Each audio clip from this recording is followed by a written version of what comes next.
Jenista alikuwa mtumishi wa kweli wa watu wake, na sisi siku zote tunaamini kwamba kiongozi, unapowaza tu kwamba nataka kuwa kiongozi, lazima akili yako ikwambie kuwa kiongozi maana yake kuwa mtumishi wa wenzako.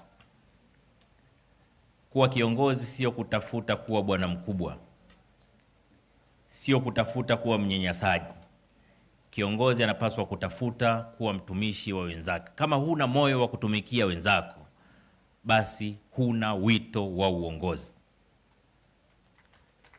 Ndio maana tunawasisitiza viongozi wetu, ukishaamua kugombea na kushiriki uongozi, wapende wananchi wako zaidi ya chochote. Kuwa tayari kuwatumikia wakati wote.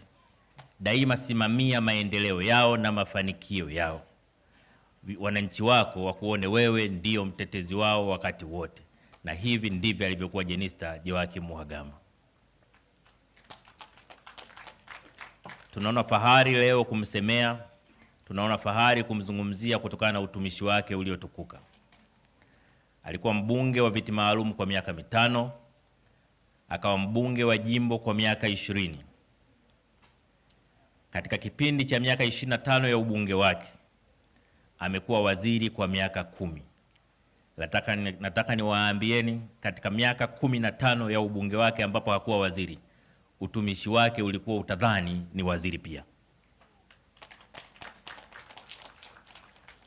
Kwa serikali, wananchi wamepoteza mtu muhimu. Serikali imepoteza mtu muhimu, lakini Chama cha Mapinduzi pia kimepoteza mtu muhimu sana.